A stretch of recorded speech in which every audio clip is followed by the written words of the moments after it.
예수님을 믿는다는 것은 참 복을 받는 것입니다. 그래서 예수님 믿는 것이 복인 줄 알았던 우리 믿음의 선조들은 이렇게 전도하곤 했습니다. 예수 믿고 복 받으세요. 예수 믿고 복 받으세요. 예수 믿고 복 받으세요. 그런데 이 말의 의미가 왜곡되기도 했습니다. 교회 안에 기복신앙이 있는 게 아니냐. 예수 믿고 매일 복 달라고 한다. 그러면 다른 미신과 무슨 차이가 있느냐. 그런 비판도 했습니다. 그런데 예수 믿고 복 받으세요 라고 하는 의미의 진정한 의미는 이 기복신앙에서 또 미신들이 얘기하는 복과는 아주 차이가 있습니다. 예수 믿으면 복을 받습니다. 그럼 어떤 복을 받을까요? 예수 믿고 받은 가장 큰 복은 구원받은 복입니다. 죄사함 받은 복입니다. 죄 용서함 받은 복입니다. 예수 믿고 가장 큰 복은, 예수 믿고 받은 가장 큰 복은 이 땅의 사람이 이 땅의 삶을 사는 것이 아니라 천국을 바라보고 천국 백성이 되는 복을 받는 겁니다. 우리가 죽어서도 천국 가지만 이 땅에서도 천국을 소유한 하나님의 백성으로 살아가는 것입니다. 그래서 예수 믿고 복 받으세요 라고 하는 의미를 기복신앙으로만 받아들이는 사람들은 이 예수 믿고 받는 복에 대한 진정한 의미를 모릅니다. 예수 믿고 얼마나 부자가 되려고 그래. 예수 믿고 얼마나 오래 살고 싶어서 그래. 이렇게 예수 믿고 얼마나 높은 자리에 올라가려고 그래. 그런 식으로 받아들이면 기복신앙이 되는 것이죠. 그러나 예수 믿고 복 받은 것의 가장 큰 복은 무엇인지를 알아야 합니다. 에베소서는 사도 바울이 로마 감옥에 갇혔을 때 쓴 편지입니다. 이 편지를 로마 감옥의 차디찬 바닥에 앉아 썼습니다. 근데 정말 놀랍습니다. 14절에서도 말씀하고 고백하듯이 감옥에 있는 사람이 찬송하고 있습니다. 이 찬송은 슬픈 감정의 찬송이 아닙니다. 주님의 영광을 찬송하고 그 마음에 기쁨이 가득해서 부르는 찬송입니다. 그럼 사도 바울은 감옥에 앉아서 차디찬 감옥에서 결국 그 감옥에서 죽지 않습니까? 도대체 무엇이 그렇게 감격스럽고 무엇이 그렇게 좋아서 찬송까지 부르고 거기에 앉아서 편지를 쓰면서도 그 감격과 감동으로 감옥 안에서도 찬송 부르면서 기뻐하면서 이 편지를 썼을까요? 이것은 예수 믿고 받은 복을 알았기 때문입니다. 그럼 예수 믿고 받은 복을 알았던 사도 바울이 그렇게 차디찬 로마 감옥의 바닥에 앉아서 편지를 쓰면서 내가 하나님을 찬송합니다. 그의 영광을 찬송합니다. 한 그 마음속에 하나님의 복을, 어떤 복을 받았다고 느끼고 있는 것일까요? 첫째로 예수님께서 우리 위하여 보혈을, 피를 흘려주셔서 우리의 모든 죄를 사해 주신 복을 받은 것을 알았기 때문입니다. 그 사실을 알았기 때문에 나를 위해 예수님이 대신 내 죄값을 어느 누구도 대신 치를 수 없는 이 죄값을 죄 없으신 예수님이 내 대신 그 피를, 그 보혈을 흘려주셔서 나를 구원해 주시고 내 죄를 사해 주셨다는 것을 깨달으니 감옥 안에서도 찬송이 나오고 기뻐했던 것입니다. 에베소서 1장 7절 말씀 우리 다 같이 읽어보겠습니다. 우리는 그리스도 안에서 그의 은혜의 풍성함을 따라 그의 피로 말미암아 속량 곧 죄사함을 받았느니라. 아멘. 우리는 이 땅에 살아가면서 예수님도 수고하고 무거운 짐진 자들아 다 내게로 오라 하신 것처럼 다 하나씩 둘씩 무거운 짐을 지고 갑니다. 어떤 이는 환난의 짐을, 어떤 이는 빈곤의 짐을, 어떤 이는 실패의 짐을, 어떤 이는 질병의 짐을, 어떤 이는 번민과 고독의 짐을 하나씩 둘씩 다 짊어지고 갑니다. 그래서 어떤 때는 그렇습니다. 나는 짐이 너무 많아. 아이들도 내 짐이야. 그러면서 아내들이 남편 얼굴을 쳐다봅니다. 속으로 말합니다. 당신이 내 짐이야. 이렇게 말하기도 합니다. 또 어떤 이들은 이 가정을 보면서 우리 가정이 내 짐이야. 그럴 때도 있습니다. 그런데 사실 가장 무거운 짐은 무슨 짐이겠습니까? 죄의 짐입니다. 모든 사람은 다 죄짐에 눌려 삽니다. 죄짐에 눌려 사는 우리가 이 죄짐이 풀리는 그것은 무엇 때문에 풀릴 수 있습니까? 예수님 믿을 때. 예수님이 내 대신 내 죄의 짐을 다 짊어지시고 십자가에서 죽으시고 보혈 흘려주셔서 그 피로 내 죄를 사하셨다는 것을 나는 믿고 믿음으로 내 죄에서 자유함을 얻을 때 우리는 죄의 짐에서 자유하게 되는 줄로 믿습니다. 이 사실을 깨달으면 예수님이 십자가에서 피 흘려주신 것이 보통 중요한 사실이 아닙니다. 그것 때문에 우리는 우리의 모든 죄짐에서 다 사함받고 자유함을 얻었고 예수님의 보혈 때문에 우리는 모든 죄에서 깨끗하게 된 줄로 믿습니다. 사실 죄 사함의 복처럼 중요한 복이 없습니다. 우리가 사는 삶 중에서 가장 놀라운 복은 내가 죄에서 구원받은 복, 죄 사함 받은 복, 하나님 안에서 자유케 된 복인 줄로 믿습니다. 다윗이 죄를 지었죠. 좋은 일 많이 하고 하나님 마음에 합했지만 다윗이 죄를 짓습니다. 그때 선지자 나단이 찾아와 막 꾸짖습니다. 이 죄지은 왕 다윗아, 너는 그것도 모르느냐? 교만하기까지 하고. 그때 다윗이 빨리 하나님의 뜻을 알아차리고 죄를 뒤집어 쓰고 베옷을 입고 금식하면서 일주일을 금식하면서 간절히 하나님 앞에 기도합니다. 왕의 자리도 가져가셔도 되고 왕관도 뺏어가셔도 되고 나를 죽여주셔도 되고 다 가져가셔도 됩니다. 그러나 내게서 주의 성령만은 떠나가지 않게 하여 주옵소서. 내게서 하나님만은 떠나가지 말아 주시옵소서. 나에게 가장 중요한 것은 성령 하나님입니다. 나에게 하나님이 떠나시면 나는 아무것도 아닙니다. 왕이 되어서 무엇합니까? 하나님이 나에게서 떠나셨는데. 내가 오래 산들 뭐합니까? 하나님이 나와 함께 하시지 않는데. 내가 왕궁의 큰 집에 살면 뭐합니까? 성령님이 나와 함께 하시지 않는데. 그는 깨닫고 주의 성령을 내게서 떠나가지 말게 하옵소서. 다른 것은 몰라도 오늘 우리에게 예수님의 그 십자가의 피값으로 내 죄를 사해 주시고 구원해 주셨다는 이 사실은 다른 것과 바꿀 수가 없는 겁니다.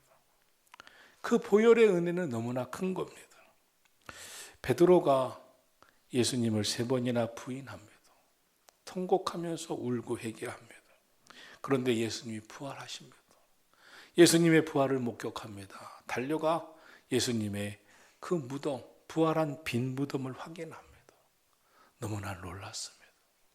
그 예수님이 베드로를 비롯한 제자들이 한 곳에 모여 있는데 그 다락방에 예수님이 문도 열지 않은 채 신령한 몸으로 부활하신 몸으로 나타나 너에게 평안이 있을지어다.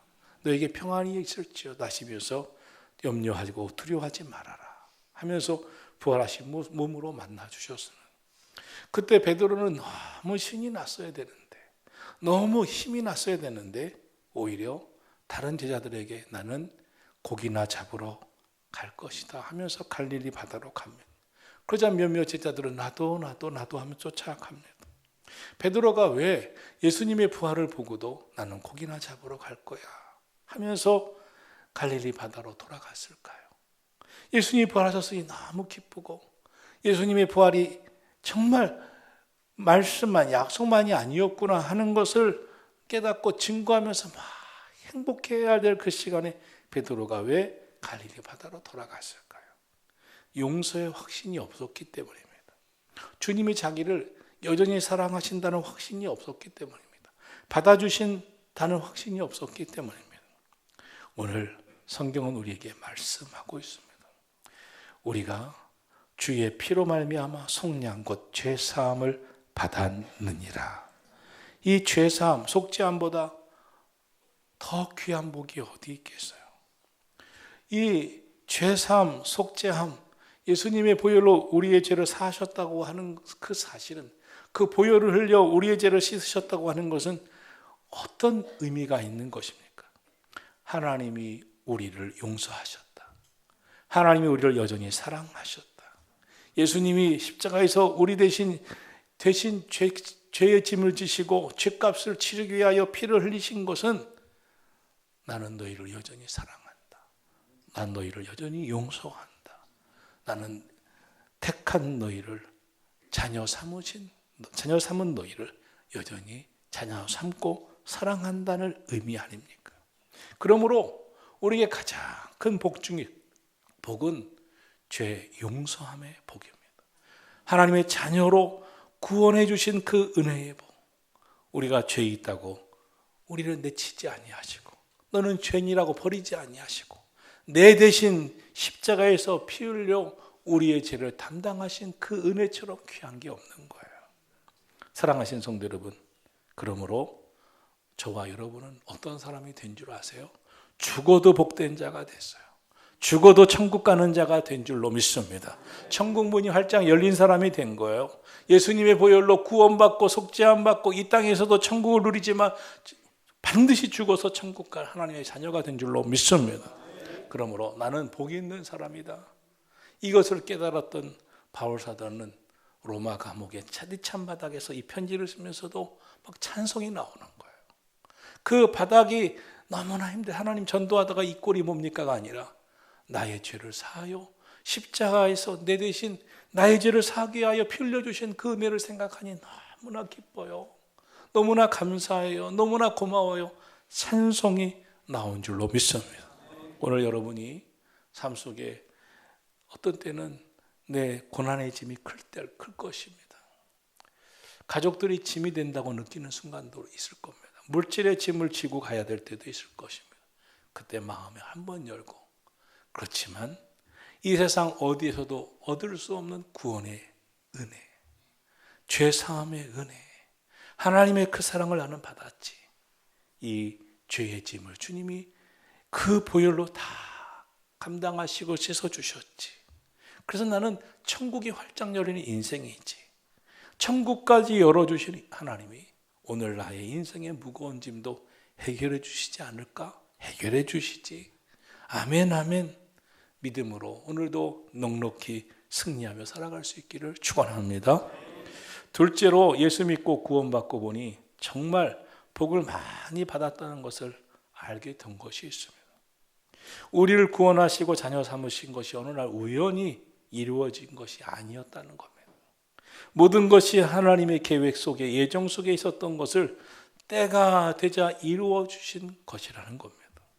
그래서 어떤 이는 모태 때가 되어 구원해 주셨고, 어떤 이는 이 나이 때 구원해 주신 분도 있습니다. 그런데 성경은 이 모든 것이 하나님을 우리가 알기 이전부터 하나님이 우리를 아시고 택하시고 구원해 주셨다는 거예요. 내가 하나님을 알기도 전에 하나님이 나를 먼저 아시고 택하셨다는 거예요. 우연히 이루어진 것이 아니라 하나님의 예정 속에 이루어 주셨다는 거예요. 이것이 얼마나 놀라운 은혜입니까?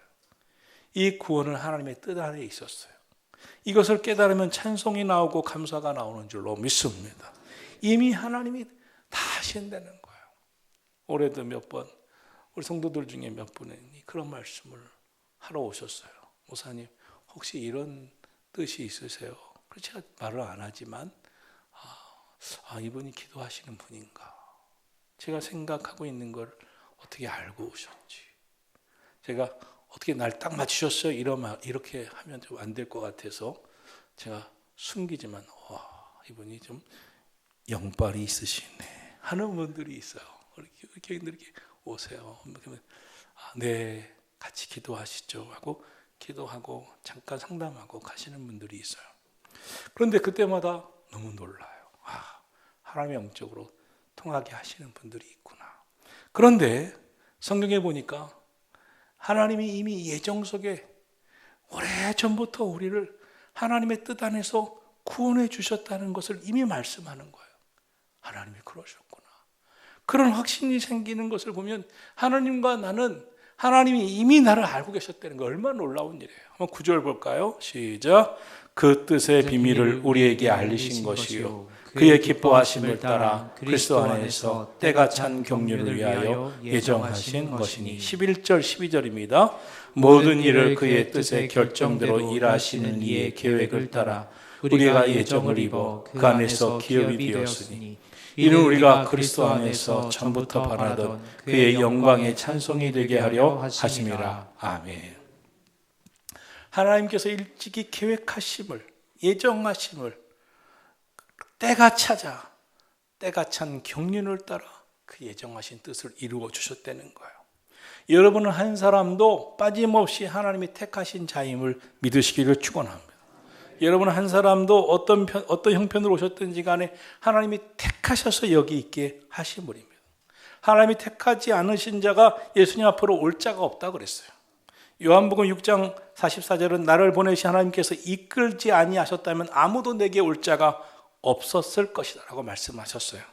하나님은 여러분이 주님을 알든지 모르든지 이미 택하셨고 지켜보고 계셨고 계속 주님께로 부르셨고 택함 받은 자가 때가 찾아 주의 경륜을 따라 이끄신 줄로 믿습니다.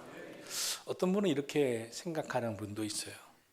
제가 무슨 자격이 있길래, 제가 무슨 택할 만한 조건이 있길래, 내가 믿음도 부족한 내가 이 모든 것이 갖추어지지 않은 내가 무슨 하나님 보시기에 합당한 자일까요? 그렇지 않을 텐데. 그런데 여러분 오해하지 마세요. 하나님께서 저와 여러분을 왜 택하셨겠어요? 오늘 오전에 여러분께서 영상에서 와, 저런 분도 있나, 저런 여성도 있나 하셨던 그분은 깨달은 거예요. 하나님이 환난 가운데서, 시련 가운데서 나를 자녀 삼아 주신 것은 나를 통하여 더 많은 사람들에게 희망을 주려고 하는 뜻이구나. 사람들은 나를 향하여 너 왜 안 죽냐고 하지만 나는 죽음을 선택하지 않을 것이다. 하나님의 뜻을 이룰 자로 삼을 것이다. 그러면 저와 여러분 하나님께서 왜 택하셨을까요? 고린도전서 1장 27절 29절인데요. 한번 여러분 있으시면 한번 성경을 보세요. 고린도전서 1장 27절부터 29절 제가 한번 읽어볼게요. 그러나 하나님께서 세상에 미련한 것들을 택하사 지혜 있는 자들을 부끄럽게 하려 하시고 세상에 악한 것들을 택하사 강한 것들을 부끄럽게 하려 하시며 하나님께서 세상에 천한 것들과 멸시받는 것들과 없는 것들을 택하사 있는 것들을 폐하려 하시나니 이는 아무 육체도 하나님 앞에서 자랑치 못하게 하려 하심이니라. 할렐루야. 우리가 부족하지만, 우리가 연약하지만 우리를 택하신데 다 뜻이 있다는 거예요. 하나님의 다 뜻이 있는 줄로 믿습니다. 여러분 사실 우리 부족하죠.